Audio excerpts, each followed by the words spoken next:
ছায়ারাত্রি channel কখনোই কোনো কুসংস্কারকে প্রশ্রয় দেয় না। তাই আমরা কখনোই বলি না যে কোনো ভৌতিক ঘটনা বা কোনো অলৌকিক ইনসিডেন্টকে বিশ্বাস করতে। যারা বিশ্বাস করেন সেটা সম্পূর্ণই তাদের ব্যক্তিগত মতামত এবং যারা বিশ্বাস করেন না, তারা ঘটনাগুলিকে এন্টারটেনমেন্ট হিসেবেও নিতে পারেন।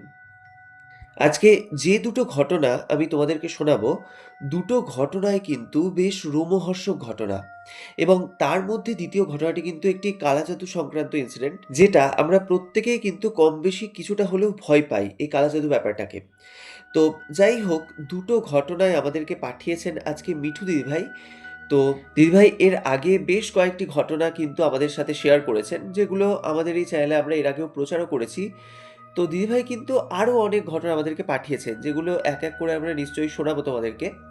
তো যাই হোক, আজকের যে দুটো ঘটনা, সেই দুটো ঘটনাই আমাদেরকে দিদিভাই ভয়েস রেকর্ডিংয়ের মাধ্যমে পাঠিয়েছেন। তো প্রথম ঘটনাটি কিন্তু দিদিভাইয়ের স্কুল জীবনের একটি ঘটনা, যেটা বেশ অনেক বছর আগেকার ঘটনা এবং ভীষণই মর্মান্তিক কিন্তু আজকের এই ঘটনাটি। তো চলো তাহলে বেশি কথা না বাড়িয়ে শুরু করছি আজকের এপিসোড নাম্বার 177। আচ্ছা, তো চলে যাচ্ছি তাহলে প্রথম ঘটনায়। তো প্রথমে চলো দিদিভাইয়ের পাঠানো কিছুটা ভয়েস আমরা আগে শুনে নিই। বাবান, দুটো ঘটনা পাঠাচ্ছি। তোমার যদি ভালো লাগে, ভালো নিশ্চয়ই লাগবে।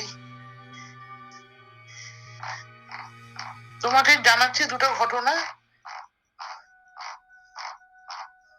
প্রথম ঘটনাটা বলছি আমার এক স্কুলের বন্ধুর। মেয়েটা আমাদের সঙ্গে স্কুলে পড়তো। প্রথমেই বলে রাখি যে উত্তর কলকাতাতে যে নামকরা স্কুলগুলোর মধ্যে আছে, সেই সেই স্কুলগুলোর মধ্যে আমাদের স্কুলটা ছিল অন্যতম। স্কুলটা মিশনারি। আমি কিছু ব্যক্তিগত অসুবিধার জন্য স্কুলের নামটা আমি হাইড রাখতে চাই। অনেকেই তোমার এই চ্যানেলটা শুনে, আজ যে মেয়েটার কথা বলবো সেই মেয়েটার নাম হচ্ছে অপর্ণা ভৌমিক। ও ছিল আমাদের ক্লাসমেট। দেখতে একদম মানে জীবন্ত লক্ষ্মী ঠাকুর। একটু শর্ট হাইট, এক মাথা চুল, ফর্সা ধপধপে, নাদুস নুদুস চেহারা। আমাদের খুবই বন্ধু ছিল। আমরা যখন ক্লাস 9-এ পড়ি, তখন আমাদের স্কুল থেকে ঠিক হয়েছিল যে আমাদের দিল্লিতে ঘুরতে নিয়ে যাবে 1 সপ্তাহের জন্য। তো বন্ধুরা, তোমরা শুনতেই পেলে যে মেয়েটিকে কেন্দ্র করে আজকের এই ঘটনাটি, তার নাম হচ্ছে অপর্ণা। তো সে দিদিভাইয়ের ক্লাসমেট ছিল এবং খুব ভালো একটা বন্ধুত্বের যে বন্ডিংটা হয় সেটা কিন্তু দিদিভাইয়ের সাথে অপর্ণার ছিল। তো তার মধ্যে স্কুল থেকে যেটা ডিসাইড করা হয়, তখন দিদিভাইরা ক্লাস 9-এ পড়ছে, তো সেই সময়তে স্কুল থেকে দিল্লিতে স্কুলের স্টুডেন্টদেরকে ঘুরতে নিয়ে যাওয়া হবে। এটা ক্লাস 7, 8 আর 9, মানে এই 3টে ক্লাসের যে মেয়েরা আছে, তো তাদেরকে স্কুল থেকে নিয়ে যাওয়া হবে ঘুরতে। তো সেই জন্য দিদিভাই বলছে যে আমরা তো খুবই এক্সাইটেড ছিলাম, তার কারণ হচ্ছে আমরা তো তখন বেশ অনেকটাই ছোট, ক্লাস 9 মানে তো খুব একটা বড় নয়। তো তখন এই বন্ধুদের সাথে প্রথম এরকম একটা ট্যুর হবে, যতই স্কুলের ম্যামরা স্যাররা যাক না কেন। তো তবুও এই যে গার্জেন ছাড়া একটা জায়গায় ঘুরতে যাওয়া, তাও আবার বন্ধু-বান্ধবের সাথে, সেটা একটা আলাদাই আনন্দ। তো সেই জন্য দিদিভাই বলছে যে আমরা খুবই খুশিতে ছিলাম, খুব আনন্দ পাচ্ছিলাম এই জিনিসটা শোনার পর। তো সবাই আমরা মোটামুটি রাজি হই এবং আমাদের ফ্যামিলি থেকেও আমাদেরকে, যেহেতু স্কুলের স্যার ম্যামরা যাচ্ছে, তো যে কারণে আমাদের বাড়ি থেকেও কিন্তু অনুমতি দিয়েছিল যে তোমরা যেতে পারো। তো সেই জন্য আমরা খুবই একটা এক্সাইটমেন্টের মধ্যে ছিলাম। তার মধ্যে অপর্ণা বলে যে মেয়েটা, আমি যার কথা বললাম একটু আগে, তো সেই মেয়েটার বাড়ি থেকে কিন্তু ওকে পারমিশন দিচ্ছিল না ঘুরতে যাওয়ার জন্য। তো এবার অপর্ণাকে প্রথমে তো আমরা এটা বুঝতে পারিনি। তো অপর্ণাকে ক্লাসের মধ্যে দেখতাম যে ম্যাক্সিমাম সময় কিন্তু মুখটা গোমড়া করে থাকতো, সবার সাথে খুব একটা কথা বলতো না। তো এইটা যখন বেশ কয়েকদিন ধরে আমরা লক্ষ্য করি, তো তখন একদিন কিন্তু অপর্ণাকে আমরা জিজ্ঞাসা করি যে, "কি রে, কি ব্যাপার? তুই এরকম করে সবসময় মনমরা হয়ে থাকিস কেন?"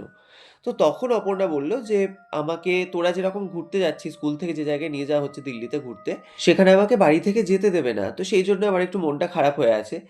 তো দিদিভাই বলছে, এবার যখন আমরা শুনি যে অপর্ণা আমাদের সাথে ট্যুরে যাবে না, তো তখন আমাদেরও কিন্তু বেশ মনটা খারাপ হয়ে যায় এবং আমি তখন অপর্ণাকে জিজ্ঞাসা করি যে, "কেন? তোকে বাড়ি থেকে ছাড়বে না কেন?" তো তখন অপর্ণা বলে যে আমার একটি ফাঁড়া আছে, মানে আমাকে একজন অ্যাস্ট্রোলজার দেখেছিলেন। তো উনি বলেছিলেন যে আমার একটা এই সার্টেন এরকম একটা বয়সের মধ্যে একটি ফাঁড়া আছে এবং সেই ফাঁড়াটা কিন্তু বিশাল বড় ফাঁড়া।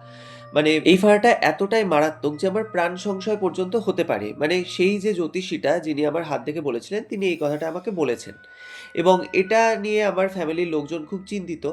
এবার সত্যি কথা বলতে এই সমস্ত কথা যেকোনো বাড়ির লোকই যদি তার সন্তানের সম্পর্কে শোনে, তাহলে ন্যাচারালি সেটা বাড়ির লোকের একটা ভয় হবে। তো যে কারণে তার বাড়ির লোক তাকে ছাড়ছে না। মানে অত দূর যেহেতু ঘুরতে যাবে, তো সেই জন্য মানে যেহেতু এই ফাঁড়ার কথাটা বলে দেওয়া হয়েছে, তো সেই জন্য আরকি অপর্ণাকে ওখানে যেতে দেবে না। তো এটা শোনার পর তখন দিদিভাই বলছে, আমাদের তো তখন ভীষণই মনটা খারাপ হয়ে যায় যে অপর্ণা আমাদের একটা এত ভালো বন্ধু। তো এত দূরে যখন আমরা বন্ধুরা মিলে ঘুরতে যাচ্ছি, সেই যেতে পারবে না, আমরা একসাথে আনন্দ করতে পারবো না। তো তখন কি হয় ব্যাপারটা, আমরা সবাই মিলে তখন ডিসাইড করি যে আমাদের যিনি আরকি প্রিন্সিপাল ম্যাম রয়েছেন, তাকে গিয়ে অপর্ণার এই বিষয়টা বলবো। তো আমরা সবাই মানে আমরা বেশ ১০-১২ জন মেয়ে মিলে আমরা প্রিন্সিপাল ম্যামের রুমে যাই এবং ওনাকে গিয়ে অপর্ণার এই বিষয়টা বলি এবং আমরা রিকোয়েস্ট করি যে অপর্ণার সাথে যদি অপর্ণার বাড়ির যেকোনো একজন গার্জেনকে নিয়ে যাওয়া হয়, তাহলে অপর্ণা আমাদের সাথে যেতে পারবে। তো ম্যাম আমাদের পুরো বিষয়টা শোনেন এবং উনি কিন্তু মানে কোনো গার্জেনকে অ্যালাউ করেননি ঠিকই, কিন্তু বিশেষ করে অপর্ণার মাকে অপর্ণার সাথে যেতে দেন আমাদের সাথে। এবং আল্টিমেটলি অপর্ণা কিন্তু আমাদের সাথে যায় ঘুরতে। আচ্ছা, এই অপর্ণা বলে যে মেয়েটার কথা আমি বলছি, সে কিন্তু পড়াশোনাতে ভীষণ ভালো ছিল এবং যেরকম হয় যে আমাদের মধ্যে যেরকম ছোটবেলাতে স্কুল যাওয়ার জন্য একটা অনীহা থাকে যে আমরা স্কুল যাব না বা স্কুলে যেতে চায় না অনেকে। কিন্তু অপর্ণার মধ্যে বিষয়টা ঠিক উল্টো ছিল। মানে ও কোনোদিন মানে খুব রেয়ার ওর যদি কোনো শরীর খারাপ হতো তবেই, তাছাড়া কিন্তু ও কোনোদিন স্কুল কামাই করত না এবং ও পড়াশোনার প্রতি এতটাই ও সিরিয়াস ছিল, ও কিন্তু স্কুলের প্রত্যেকটা ক্লাস খুব ভালোভাবে অ্যাটেন্ড করত। আচ্ছা, এই বিষয়টা আমি তোমাদেরকে কেন বললাম সেটা তোমরা কিছুক্ষণ পরেই বুঝতে পারবে। তো আমাদের স্কুলটা কিন্তু মিশনারি স্কুল ছিল। তো যে কারণে এই দুর্গাপুজোর সময় যে একটা আমাদের যেরকম একটা সরকারি স্কুলে একটা লং ছুটি থাকে, যে দুর্গাপুজোর পর থেকে একদম ভাইফোঁটা পর্যন্ত, তো সেই রকম ছুটিটা কিন্তু আমরা কোনোদিনই পেতাম না। যেহেতু এটা মানে একটা ইংলিশ মিডিয়াম স্কুল। তো যে কারণে আমাদের ওই ছুটিটা হতো দুর্গাপুজোর ওই ষষ্ঠী থেকে এবং তারপর ওই লক্ষ্মী পুজোর আগের দিন পর্যন্ত। তারপরেই কিন্তু আমাদের স্কুল খুলে যেত। আর এই যে ট্যুরটা এটা কিন্তু স্কুল থেকে প্রতি বছর এই দুর্গাপুজোর সময়তেই করা হতো। মানে যেহেতু অন্যান্য সময়তে আমাদের ছুটিটা খুব একটা আমরা পেতাম না। তো যে কারণে এই দুর্গাপুজোর সময় যেহেতু প্রায় ৭-৮ দিন মতো ছুটি। তো যে কারণে এই সময় মানে যেখানে স্কুল থেকে ঘুরতে নিয়ে যাওয়া হতো, এই সময়তেই কিন্তু এই মানে ট্যুরের প্ল্যানটা করা হতো স্কুল থেকে। তো সেই মতো সেই বছরও আমাদের যে ট্যুরটা হয় দিল্লির, তো সেটা কিন্তু দুর্গাপুজোর সপ্তমীর দিন। এবার আমরা সবাই মিলে ওই যে ক্লাস 7, 8 এবং 9 থেকে যারা আরকি যাচ্ছিল, তো সবাই মিলে কিন্তু সেই সপ্তমীর দিন আমরা ট্যুরের জন্য রওনা দিই। তো তারপর আমরা দিল্লি খুব ভালো মতো ঘুরি, আমরা খুব এনজয় করি বন্ধুরা মিলে এবং সবথেকে বড় কথা আমাদের জীবনের ১ম এরকম বন্ধুদের সাথে কোথাও ঘুরতে যাওয়া। তো সেটা একটা অন্যরকম এক্সপেরিয়েন্স ছিল, যেটা প্রত্যেকেই হয়তো আমরা কম-বেশি জানি যারা এরকম বন্ধুদের সাথে আমরা ট্যুরে গিয়েছি। তো সত্যি কথা বলতে আমরা কিন্তু খুবই আনন্দ করি এবং তারপর যখন আমরা ট্যুর থেকে ফিরি, তো তখন অপর্ণাকে বলি যে, "দেখলি তো তুই শুধু ভয় পাচ্ছিলিস। আমরা কত সুন্দর একসাথে আনন্দ করলাম।" এবার আমরা কিন্তু বাড়ি ফিরেছিলাম ওই লক্ষ্মী পুজোর দিন। এবার তার পরের দিনই যেহেতু আমাদের স্কুল খুলে যাবে, তো মানে বন্ধুদেরকে সবাই আমরা বলি যে, "আগামীকালই তো আবার দেখা হচ্ছে।" তো এই বলে যে যার মতো আমরা বাড়ি চলে যাই। এবার যেটা হয় লক্ষ্মী পুজোর পরের দিন সকালে আমরা অন্যান্য দিনের মতো স্কুলে এসেছি। কিন্তু যে ব্যাপারটা হয় আমরা অপর্ণাকে আর স্কুলে দেখতে পাই না সেই দিন। এবার সবাই আমরা বলাবলি করছি যে, "কি ব্যাপার? কালকেও তো আমরা যখন পৌঁছলাম তখনও তো অপর্ণা বলল যে, 'হ্যাঁ, আমি কালকে স্কুলে আসবো।' তো আজকেও এলো না কেন?" তো তখন আমরা ভাবি যে যেহেতু এতটা দূরের জার্নি, তো হতেই পারে কোনো হয়তো শরীর-টরীর খারাপ হয়েছে যে কারণে হয়তো স্কুলেও আসেনি। এবার যে মেয়ে কোনোদিন স্কুল কামাই করে না, তো তার নিশ্চয়ই এমন কোনো শরীর-টরীর খারাপ করেছে যে কারণে ও স্কুল আসতে পারেনি। তো এটাই আমরা ভাবি। তো যাই হোক সেদিনটা কিন্তু কেটে যায় এবং তারপর আরও প্রায় ২-৩ দিন কিন্তু অপর্ণা স্কুলে আসে না। এবার যখন কন্টিনিউ এরকম ৩-৪ দিন অপর্ণা স্কুল আসছে না, ও যখন অ্যাবসেন্ট থাকছে, তো তখন আমাদের কিন্তু মানে এই বিষয়টা একটু খটকা লাগে যে, "কি ব্যাপার হলো? স্কুলে এতদিন আসছে না কেন?" তো এবার আমাদের স্কুলের একটা এরকম নিয়ম ছিল যে কোনো স্টুডেন্ট যদি মানে অনেক দিন ধরে কামাই করতো তখন কিন্তু তার বাড়িতে খোঁজ নেওয়া হতো। তো সেরকম স্কুল থেকে যখন অপর্ণার বাড়িতে খোঁজ নেওয়া হয় যে প্রায় ৩-৪ দিনও কেন অ্যাবসেন্ট আছে, তো তখন জানা যায় যে অপর্ণার প্রচণ্ড শরীর খারাপ এবং ওর মারাত্মক জ্বর। মানে ওর এত শরীর খারাপ যে কারণে ও স্কুলে আসতে পারছে না। এবার এইটা শোনার পর তখন আমাদেরও বেশ মনটা খারাপ হয় যে মেয়েটা এরকম ট্যুর থেকে এলো, তারপরেই শরীর খারাপে পড়ল। তো ন্যাচারালি যেটা হয়, তো তারপর মানে অপর্ণার ওই যে শরীর খারাপের ব্যাপারটা, এটা ওর কিন্তু বেশ অনেক দিন ধরে চলে। মানে প্রায় ৭-৮ দিন যাবৎ কিন্তু ওর শরীর খারাপটা এরকম থাকে। তো তারপর থেকে আস্তে, আস্তে একটুও মানে স্টেবল হচ্ছিল। আচ্ছা, এর মধ্যে আরেকটা কথা বলে রাখি, ওর বাড়িতে কিন্তু আমাদের যেটা আরকি দীপান্বিতা অমাবস্যা মানে যেটা আরকি আমাদের কালীপুজো, সেই সময় ওদের বাড়িতে ধনতেরাসের যে লক্ষ্মী গণেশ পুজোটা হয়, অনেকের বাড়িতেই কিন্তু এটা আমরা দেখতে পাই। তো সেই রকমের লক্ষ্মী গণেশ পুজোটা ওদের বাড়িতে হতো এবং দিদিভাই বলছে যবে থেকে ওর সাথে আমাদের এত ভালো বন্ধুত্বটা, তো ওর বাড়িতে প্রতি বছর কিন্তু সেই পুজোর সময় আমাদের ইনভিটেশনও থাকতো।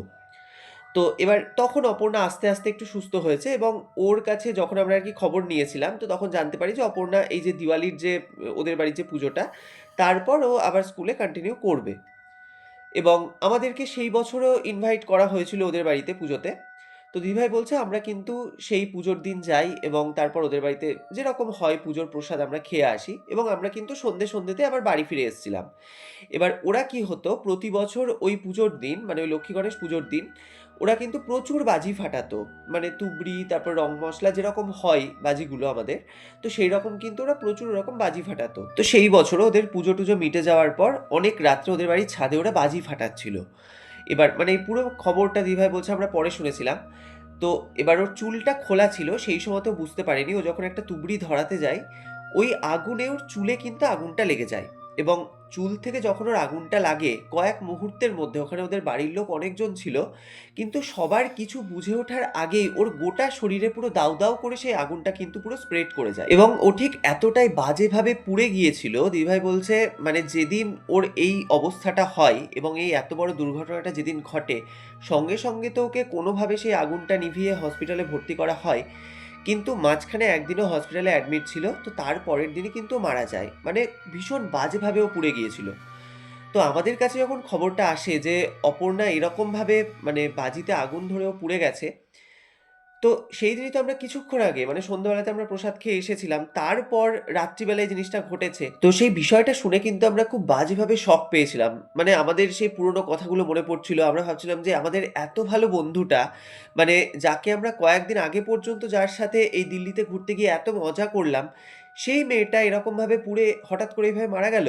আর অপর্ণা এত ও স্কুলকে ভালোবাসতো, স্কুল যেতে এত ভালোবাসতো, মানে ওর একটা ইচ্ছেও ছিল যে আমি এরকম শরীর খারাপটা যেটা আমার হয়েছে, তো আমার শরীরটা সুস্থ হয়ে গেছে, এবার আমি স্কুলে আবার জয়েন করতে পারবো।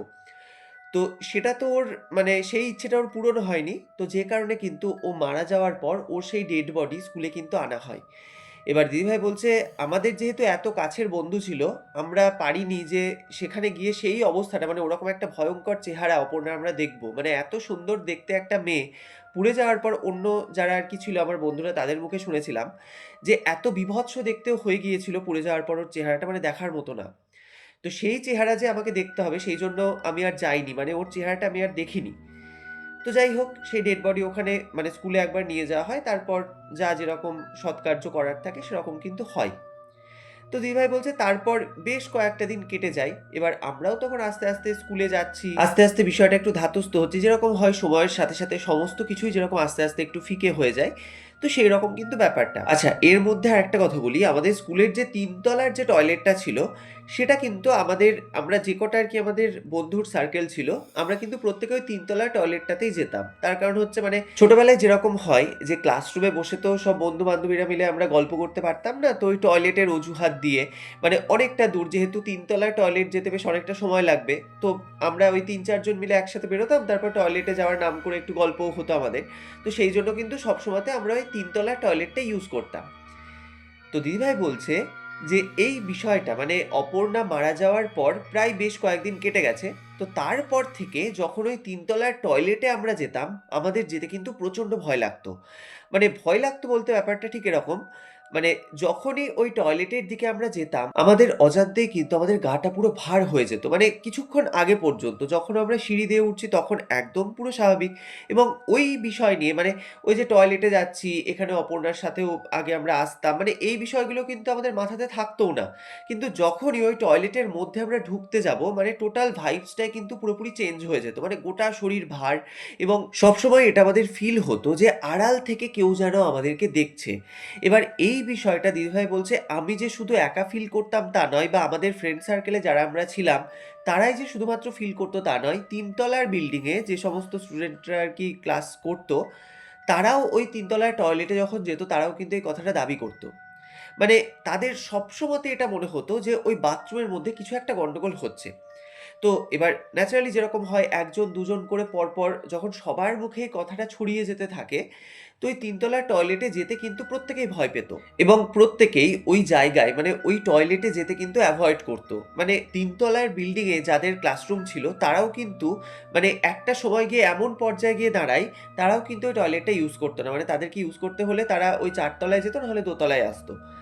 তো এইভাবে যখন বেশ কয়েকদিন এই ব্যাপারটা ঘটতে থাকে, তো এই কথাটা কিন্তু প্রিন্সিপাল ম্যামের কানে যায়। এবং উনি যখন এই বিষয়টা শোনেন, তো উনি ডেকে একদিন জিজ্ঞাসা করেন যে, "কি হয়েছে? ব্যাপারটা কি?" তো তখন প্রত্যেকেই মানে যার সাথে যেরকম এক্সপেরিয়েন্স ঘটেছে ওই বাথরুমে গিয়ে, প্রত্যেকে কিন্তু যে যার মতো কথাগুলো বলছে যে, "আমি এরকম কিছু ফিল করেছি" বা "আমার ঘাড়ের কাছে মনে হয়েছে যেন কেউ একটা জোরে, জোরে নিঃশ্বাস ফেলছে।" এরকমও কিন্তু অনেকে ফিল করেছে।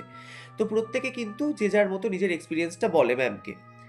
তো এই ব্যাপারটা বলার পর ম্যাম যখন প্রত্যেকের মুখ থেকে এই বিষয়টা শুনে, তো তখন উনি হয়তো নিজে, নিজে এই বিষয়টা রিয়ালাইজ করেছিলেন যে কিছু একটা গন্ডগোল হচ্ছে। এবার একটা মেয়ের সাথে জিনিসটা ঘটলে তাহলে এটাকে তার মনের ভুল বলাই যায়। কিন্তু এতগুলো মেয়ে যখন বলছে যে তারা তাদের বিভিন্ন রকম এক্সপেরিয়েন্স গুলো যখন ম্যামের সাথে শেয়ার করছে যে তাদের ওই বাথরুমে যেতে ভয় লাগছে এই কারণে।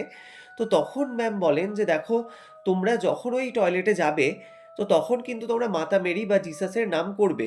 মানে তার নাম করে তোমরা যাবে, দেখবে তোমাদের ভয় লাগবে না।" তো এই বিষয়টা বলার পর তারপরেও যখন ঠিক একই জিনিস ঘটতো প্রত্যেকের সাথে, মানে প্রত্যেকটা স্টুডেন্টের সাথে, মানে সবাই হয়তো মাতা মেরিকে স্মরণ করছে বা জিসাসকে স্মরণ করছে বা যে যার মতো মানে দেবদেবীকে স্মরণ করছে। তবুও যখন ঠিক একই রকম এক্সপেরিয়েন্স প্রত্যেকের সাথে হতে শুরু করে, এবং একদিন একটা ঘটনা যেটা কিন্তু মানে ভীষণ মারাত্মক একটা ঘটনা ঘটে। তো আমাদের ফ্রেন্ড সার্কেলের মধ্যে একটি বান্ধবী, তো সে যখন ওই টয়লেটে আবার যাচ্ছিল ঠিক দুপুর ২টো-২.৩০ এরকম সময়, তো সেই সময়তে ও যখন সিঁড়ি দিয়ে উঠে ওই বাথরুমটা হচ্ছে মানে ৩ তলায় উঠে একদম ডান দিকে। মানে সোজা উঠে গিয়ে একদম ডান দিকের কর্নারে। তো ও যখন ওই টার্নিংটা ঘুরেছে, ও পরিষ্কার ওখানে দিনের আলোর মধ্যে অপর্ণাকে দেখতে পায়। এবং ও মানে যেটা আরকি পরে আমাদেরকে বলেছিল যে, ও ওখানে দেখে যে অপর্ণা ওইভাবে মানে ওই যে টয়লেটের যে দরজাটা ঠিক দরজার সামনেও দাঁড়িয়ে আছে। এবং যখন ওই মেয়েটা ওই বাথরুমের দিকে এগোতে গিয়েছে, ও বলছে পুরো হাওয়ার মতো মানে অপর্ণা ছুটে গিয়ে সেই বাথরুমের মধ্যে ঢুকে যায়। এবং এটা দেখার পর ও ঠিক এতটা ভয় পায়, তার কারণ হচ্ছে ওখানে সেই মুহূর্তে কেউ ছিল না। যে যার মতো নিজের ক্লাসরুমে ছিল, এবং ওইটা দেখার পরেও এতটা পরিমাণে ভয় পেয়েছিল, ও ওখান থেকে চিৎকার করতে, করতে মানে একদম পুরো ছুটতে, ছুটতে ও নিচে নেমে আসে ১ তলায়, এবং প্রিন্সিপাল ম্যামকে গিয়ে তখন মানে ও হাঁপাতে, হাঁপাতে এই জিনিসটা বলে। তো এই বিষয়টা হওয়ার পর প্রত্যেকের মনে তখন মানে ওই বিশেষ করে ৩ তলার টয়লেটটাকে নিয়ে একটা অজানা আতঙ্কের সৃষ্টি হয়। এবং আশ্চর্যের বিষয় যেটা যে অপর্ণা যেদিন মারা যায় এবং তারপর যখন ওর ডেড বডি স্কুলে আনা হয়েছিল, তারপর থেকেই কিন্তু এই ঘটনাগুলো ঘটতো, এবং সেটা ঘটতো শুধুমাত্র ওই ৩ তলার টয়লেটে। এবার এই জিনিসটা যখন হতে শুরু করে, তো তখন ওই ৩ তলার টয়লেটটিকে কিন্তু পুরোপুরিভাবে বন্ধ করে দেওয়া হয়েছিল। দিদিভাই বলছে আমরা যতদিন ওই স্কুলে পড়েছি, ওই ৩ তলার টয়লেটটা ততদিন পর্যন্ত পুরো বন্ধ ছিল। কিন্তু এখন আমার জানা নেই যে ওই টয়লেটটি আবার ওটা ব্যবহার হয় কি হয় না। তো যে কারণে আমি এই স্কুলের নামটা বললাম না যে মানে কোন স্কুলে এই জিনিসটা ঘটেছিল। তো সেই সময়তে ওই ৩ তলার টয়লেটটাকে পুরোপুরিভাবে সিল করে দেওয়ার পর আর কোনো রকমের কোনো প্রবলেম কিন্তু আমাদের সাথে হতো না। তো তারপর আমরা ওখানে স্কুল কন্টিনিউ করি, এবং তারপর আমরা ওখান থেকে পাস আউট হয়ে বেরিয়েও যাই। তো তার মধ্যে কোনো রকম কোনো প্রবলেম হয়নি। তো এই ঘটনাটা আমাদের সাথে ঘটে যাওয়া একটি ঘটনা, যেটা আমার মানে বেশ ছোটবেলায় বলতে পারো এই জিনিসটা আমাদের সাথে ঘটেছিল। তো যেটা আজকে আমি তোমার সাথে শেয়ার করলাম। তো দিদিভাই সত্যি এই ঘটনাটি অসাধারণ একটি ঘটনা, এবং এরকম এর আগেও ২ টো স্কুলের ঘটনা আমাকে ২ জন শ্রোতা বন্ধু শেয়ার করেছিলেন, যেটা আমার চ্যানেলে আমি পোস্ট করেছি। তো সত্যি এরকম অনেক কিছু কিন্তু ঘটনা ঘটে, এবং বিশেষ করে স্কুলের মধ্যে বা এরকম কোনো টয়লেটে, বিশেষ করে এই টয়লেট জায়গাটা সেটা স্কুল হোক বা কোনো হসপিটাল হোক, এই জায়গার মধ্যে কিন্তু এই যে নেগেটিভ এন্টিটিরা এরা কিন্তু খুব ইজিলি তাদের বাসা তৈরি করে নিতে পারে। তো যে কারণে দেখবে আমাদেরকে কিন্তু এটা বলা হয় যে আমাদের নিজেদের বাড়ির টয়লেটও কিন্তু সবসময় পরিষ্কার পরিচ্ছন্ন রাখা উচিত, এবং মানে সূর্যের আলো যাতে সেই জায়গায় ঢুকতে পারে সেটা কিন্তু আমাদের একটু নজর রাখা উচিত। এটা কিন্তু আমাদের বাস্তবমতে অনেকেই এটা বলে থাকে। তো যাই হোক, এই ঘটনাটি তো আমার অসাধারণ লেগেছে। তো এবার চলে যাব দ্বিতীয় ঘটনায়, যে ঘটনাটিও দিদিভাইয়ের কাছ থেকেই পাওয়া আমাদের ঘটনা, এবং এটা রিসেন্ট, মানে গত বছর ঘটে গিয়েছে মহালয়ার দিন। তো এটা দিদিভাইয়ের একজন সিনিয়র কলিগের কাছ থেকে দিদিভাই শুনেছেন, যেটা আমাদের সাথে উনি শেয়ার করেছেন। তো যে ভদ্রলোকের সাথে এই জিনিসটা ঘটেছিল, তিনি কিন্তু একজন অ্যাস্ট্রোলজার এবং খুব নামকরা একজন অ্যাস্ট্রোলজার। তো তার জীবনে কিন্তু এরকম একটি কালা জাদু সংক্রান্ত একটি ঘটনা, যেটা ঘটেছিল গত বছর মহালয়ার দিন। তো এই ঘটনাটিও কিন্তু দিদিভাই ভয়েস রেকর্ডিং এর মাধ্যমে আমাদেরকে পাঠিয়েছেন। তো চলো প্রথমে দিদিভাইয়ের পাঠানো কিছুটা ভয়েস আমরা আগে শুনে নিই। আজ যে ঘটনাটা পাঠাচ্ছি, সেই ঘটনাটা ব্ল্যাক ম্যাজিক নিয়ে ঘটনাটা। এর প্রভাব যাতে আমার উপর না পড়ে, তাই গাত্র বন্ধন করে নিলাম। আজ যে ঘটনাটা পাঠাবো, এটা খুব কারেন্ট ঘটনা। ঘটনাটি ঘটেছে গত বছর মহালয়ার দিনে আমার এক কলেজ মেটের সঙ্গে। ও আমার থেকে একটু সিনিয়র ছিল, কমার্স নিয়ে পড়তো বিদ্যাসাগর কলেজেতে। ওর বাবা ছিলেন একজন নামকরা অ্যাস্ট্রোলজার। এখন ও একজন নামকরা অ্যাস্ট্রোলজার। ওরা থাকে হচ্ছে তোমার জোড়া বাগানেতে। ওরা হচ্ছে ভট্টাচার্য। ওদের বাড়িতে পুজো হয়। তা মহালয়ার দিন সকালবেলা ভোরবেলাতে, এই ধরো 4টে 4:30 নাগাদ, ও জোড়া বাড়ি ওর অটো রিজার্ভ করা ছিল। ওই অটো করে ও জোড়া বাগান থেকে আইডলা গঙ্গাতে এসেছে, যে ওদের যে বাড়িতে যে পুজো হবে সেই জন্য ঘরটাকে বিসর্জন দিয়ে আবার ঘর স্থাপন করার জন্য ঘরটা ভর্তি করে ওই ভিজে কাপড়ে ও মাথায় করে নিয়ে ইয়েতে যাবে, বাড়িতে যাবে। তো সেই ভদ্রলোক, মানে যাকে নিয়ে আজকের এই ঘটনাটি, তো তাদের বাড়িতে কিন্তু দেবী দক্ষিণাকালী প্রতিষ্ঠিত রয়েছেন। তো সেই দক্ষিণাকালীর যে পুজোটা হয়, সেটা কিন্তু ওই প্রতি বছর বছর এই যে মহালয়ার দিন, সেদিন কিন্তু ওই ঘরটাকে চেঞ্জ করে আবার নতুন ঘট ওখানে স্থাপন করা হয়। তো সেই রকমই সেই ভদ্রলোক সেই মহালয়ার দিন, মানে গত বছর মহালয়ার দিন, ওরকম খুব ভোরবেলাতে উঠে সেই যে পুরনো ঘট, মানে যেটা আর কি গত বছরের ঘট, সেই ঘরটিকে মাথায় নিয়ে উনি গঙ্গার ঘাটে যান অন্যান্য বছরের মতোই সেই ঘরটিকে বিসর্জন দিতে।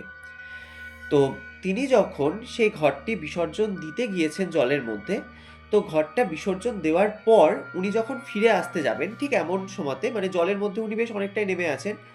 তো সেই সময়তে উনি কিন্তু, মানে যখন উঠে আসতে যাচ্ছেন, তো ওনার পায়ের মধ্যে একটা কিছু কাঁটার মতো যেন লাগে, এবং উনি তখন রীতিমতো আঁতকে উঠেছেন, যেহেতু পায়ের মধ্যে এরকম একটা কিছু ভুকলে যেরকম একটা হয়। তো সেই রকম উনি তখন মানে বুঝতে চান, মানে এবং উনি বোঝার চেষ্টা করছেন যে কিসের মধ্যে ওনার পাটা লাগলো। তো উনি তখন ঘরটিকে একটা সাইডে রেখে, উনি যে জায়গাটা করে উনি দাঁড়িয়েছিলেন সেই জায়গায় উনি হাতড়ে হাতড়ে মানে দেখছেন, মানে কিছু একটা, মানে উনি বুঝতে পেরেছেন কিছু একটা ভারী জিনিস ওনার পায়ের মধ্যে লেগেছে এবং তার মধ্যে কিছু কাঁটা বিশিষ্ট কিছু একটা আছে। তো উনি যখন ওটাকে হাত দিয়ে তুলেছেন, উনি যে জিনিসটা দেখেন, উনি কিন্তু প্রচণ্ডই আঁতকে ওঠেন ওটাকে দেখে।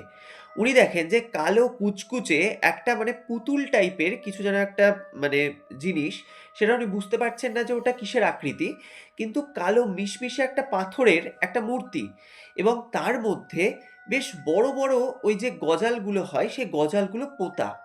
ওই পাথরের মূর্তিটার মধ্যে কিন্তু সেই গজালগুলোকে পোঁতা আছে, এবং বোঝা যাচ্ছে যে রীতিমতো জোরপূর্বক সেই কাঁটাগুলোকে সেই পাথরের মূর্তির মধ্যে বিঁধিয়ে দেওয়া হয়েছে।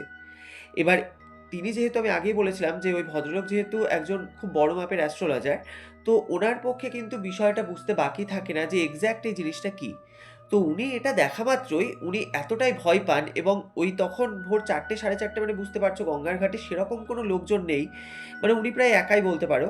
তো সেই সময়তে উনি ওই জিনিসটাকে দেখে এতটাই ভয় পেয়েছিলেন, উনি কিন্তু সঙ্গে সঙ্গে জলের মধ্যে ওই জিনিসটাকে ছুঁড়ে ফেলেন, এবং ছুঁড়ে ফেলে উনি যখন হাতটাকে ধুয়ে জল থেকে উঠে আসতে যাচ্ছেন, আমি আগেই বলেছিলাম যে উনি জলের মধ্যে কিন্তু বেশ খানিকটা উনি নেমেছিলেন। তো উনি যখন ওই জল থেকে উঠে আসতে যাচ্ছেন, তো এমন সময় উনি বলেন যে আমি বুঝতে পারি যে পেছন থেকে আমার পাটাকে ধরে যেন কেউ একজন হ্যাঁচকা টান মেরে আমাকে জলের দিকে ফেলে দিল, এবং আমি সেই মুহূর্তে টাল সামলাতে না পেরে আমি কিন্তু ওখানে মুখ থুবড়ে পড়ি, এবং যে মুহূর্তে আমি মুখ থুবড়ে পড়েছি, তো আমার গোটা বডিটা তো জলের মধ্যে ছিল, কিন্তু মানে আমি হাত দিয়ে কোনোভাবে সাপোর্ট দিই কিন্তু সিঁড়িতে, এবং সেই অবস্থাতে পড়ার সাথে সাথে আমার পায়ে কিন্তু প্রচণ্ড জোরে আঘাত লাগে, এবং তখন আমি আর নিজেকে সামলাতে না পেরে ওইখানে ওই অবস্থায় কিন্তু আমি সেন্সলেস হয়ে যাই। এবার দিভাই বলছে যে উনি একদিকে যেরকম অ্যাস্ট্রোলজার ছিলেন, এবং অপরদিকে ওনাদের বাড়িতে যেহেতু দক্ষিণাকালীর প্রতিষ্ঠিত রয়েছেন, তো এবার ওনারা ব্রাহ্মণ নিজেরা, তো যে কারণে উনি কিন্তু নিত্য সেবা সেই মায়ের করতেন, এবং সেই জন্য কিন্তু প্রতি সপ্তাহের শনি এবং মঙ্গলবার মানে সেই ভদ্রলোক কিন্তু সেই গঙ্গায় স্নান করতে আসতেন, মানে ওই ভোরবেলাতে। তো যে কারণে উনি ওই ভোরবেলায় যেহেতু ওই গঙ্গার ঘাটে প্রতি সপ্তাহে দুদিন করে আসতেন, তো যে কারণে ওখানে যারা আর কি মর্নিং ওয়াকে যেতেন বা আরও যারা আর কি গঙ্গার ঘাটে আসতেন, তারা কিন্তু মোটামুটি সেই ভদ্রলোককে চিনতেন। এবার একটু যখন বেলা বেড়েছে, সবাই যখন ওখানে আসতে শুরু করেছে, তো সবাই মানে যারা ওর মধ্যে আর কি পরিচিত বেশ কয়েকজন ছিল, তো তারা তখন দেখতে পায় যে ওই ভদ্রলোক কিন্তু ওরকম মানে মুখ থুবড়ে ওই গঙ্গার ঘাটের ওখানে সেন্সলেস হয়ে পড়ে আছেন। এবার তারা তখন চিনতে পেরেছেন। তো তখন ওনাকে কোনো মতে সবাই মিলে তুলে ওই চোখে মুখে যখন জল টল দিয়েছে, তো জল টল দেওয়ার পর ওনার কিন্তু তখন সেন্স ফেরে, এবং সেন্স ফেরার পর ওনাকে তখন জিজ্ঞাসা করা হয় যে কি ব্যাপার, আপনি এরকম ভাবে এখানে মুখ থুবড়ে পড়ে আছেন অজ্ঞান হয়ে, আপনার কি হয়েছে, আপনার কি কোনোভাবে শরীর খারাপ করছিল, আপনি এখানে কখন থেকে পড়ে আছেন, মানে সবাই এরকম প্রশ্ন করছে। তো তখন কিন্তু সেই ভদ্রলোক এই পুরো বিষয়টা চেপে যায়, মানে কাউকে এই বিষয়টা বলে না যে তার সাথে কিছুক্ষণ আগে কি ঘটনা ঘটেছিল। তো উনি তখন বলেন যে আমার মানে শরীরটা খুব দুর্বল লাগছে, তো আমাকে একটা গাড়ি করে দেন, আমি গাড়ি করে বাড়ি চলে যাবো। তো তখন সবাই মিলে ধরে টরে তাকে একটি অটো করে দেওয়া হয়, এবং উনি কিন্তু ওখান থেকে চলে যান। তো বাড়ি যাওয়ার পর মানে উনি যেটা বলছেন যে আমি বাড়িতে ঢুকেছি, আমার মনে হচ্ছে যেন গোটা শরীর পুরো ভার হয়ে আছে, মানে আমি যে পা এগিয়ে মানে বাড়ির মধ্যে যে ঢুকবো, আমার পা যেন এগোচ্ছেই না। তো কোনোভাবে আমি বাড়ির মধ্যে ঢুকি, এবং তারপর আমি সোজা দোতলায় উঠি। তো আমার ওয়াইফকে গিয়ে কিন্তু আমি পুরো বিষয়টা বলি যে জানো তো আজকে এরকম এরকম ঘটনা ঘটেছে, এবং আমার শরীরটাও খুব একটা ভালো লাগছে না, তো মনে হয় যেটা আমার সাথে হয়েছে এটা খুব একটা ভালো জিনিস না। তো তুমি আমাকে এক কাপ চা করে দাও, আমি তাড়াতাড়ি চাটা খেয়ে মন্দিরে নামবো।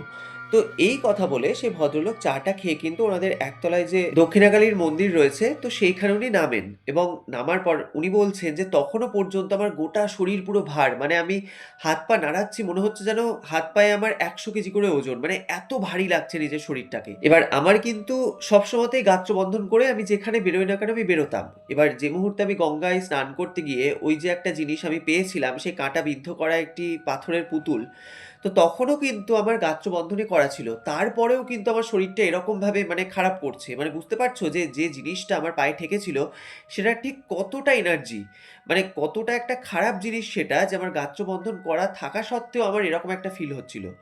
তো কোনোভাবে আমি সেই মন্দিরের মধ্যে নেমে আমি মায়ের যে মন্ত্রগুলো সেগুলো কিন্তু আমি জোরে, জোরে পাঠ করছি। মানে মায়ের দিকে তাকিয়ে আমি কিন্তু জোরে, জোরে সেই মন্ত্রগুলোকে পাঠ করছি। তো এইভাবে প্রায় ১০-১২ মিনিট আমি এরকম মানে মন্ত্রগুলো পাঠ করতে, করতে আমি কিন্তু পুরো বুঝতে পারি যে আস্তে, আস্তে যেন আমার শরীরটা এবার হালকা হচ্ছে। মানে আমি আস্তে, আস্তে আবার আগের মতো স্বাভাবিক হচ্ছি। তো এইভাবে বেশ খানিকক্ষণ প্রায় ০.৫ ঘন্টা আমি ওরকম মন্ত্র উচ্চারণ করি, এবং তারপর কিন্তু আমি পুরো বুঝতে পারি যে আমি একদম পুরো রিলিফ পেয়েছি, এবং আমার যেটা মনে হচ্ছিল যে আমার শরীরের ওপর কিছু একটা যেন ভার একদম চেপে বসেছিল, সেইটা যেন পুরো আস্তে, আস্তে আমার শরীর থেকে পুরো কেটে যায়। তো এরপর কিন্তু আমার সাথে আর কোনো রকমের কোনো প্রবলেম হয়নি। তো দিদিভাই বলছে যে এই পুরো বিষয়টি আমি তার কাছ থেকে শুনেছিলাম। তো সেই ভদ্রলোক বলেন দিদিভাইকে যে আমি যেহেতু একজন অ্যাস্ট্রোলজার, এবং আমি এই বিষয়টা জানি যে এরকম গাত্রবন্ধন করে যেকোনো জায়গায় বেরোনো উচিত। তার ফলে কি হয়, মানে বাইরে তো অনেক রকমের কোনো খারাপ বাতাস থাকে বা অনেক কিছু খারাপ জিনিস থাকে, যেগুলো হয়তো আমাদের শরীরের টাচে এসে আমাদের কোনো বড়সড় ক্ষতি করে দিতে পারে। এবার এটা আমি হয়তো জানতাম বলে আমার সেরকম কোনো ক্ষতি হয়নি, বা আমি নিজেকে সামলে নিতে পেরেছিলাম। কিন্তু এটা যদি অন্য কোনো সাধারণ মানুষের সাথে হতো, তার কিন্তু বড়সড় কোনো ক্ষতি হয়েও যেতে পারত। তো সেদিন উনি সত্যি কথা বলতে খুব বড় বাঁচা বেঁচে গিয়েছিলেন। তো এই ঘটনাটি দিদিভাই তার সেই যে সিনিয়র কলিগ তার কাছ থেকে উনি শুনেছেন। তো যেটা আমাদের সাথে দিদিভাই আজকে শেয়ার করে নিয়েছেন। তো সত্যি কথা বলতে দুটো ঘটনাই কিন্তু আজকে ভীষণ ইউনিক ঘটনা। তো আমার তো দুটো ঘটনাই অসাধারণ লেগেছে।